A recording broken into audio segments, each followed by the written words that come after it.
अस्सलाम वालेकुम। पाकिस्तान बनने से पहले भी कराची बिज़नेस का हब था और वहाँ कुछ ख़ानदान बहुत बड़े कारोबार के मालिक थे, जिनमें असफ़हानी ख़ानदान भी शामिल था।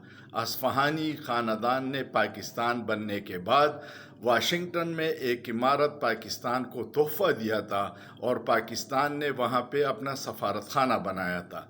अब मीडिया से ख़बर चली है कि वो इमारत $71 लाख में बेच दिया है। ऐसे डीलों की पस पर्दा कीमतें कुछ और होती हैं, या फिर वो जब भी नवाज़ शरीफ और जरदारी की हुकूमत होती है, पाकिस्तान के असासे अपनों को रेड़ियों की तरह बांटते हैं। ये बदकिस्मती है कि 75 साल में हमने कुछ बनाया तो नहीं, जो पहले से है उसको भी बेच रहे हैं। असफ़हानी ख़ानदान ने तोहफ़ा दे के शायद अब सोच रहे होंगे कि हमने तो हुकूमत पाकिस्तान को दिया था और नाअहल हुक्मरान उसको ऐसे ही बेच रहे हैं। सोचिए, सोचना जुर्म नहीं है।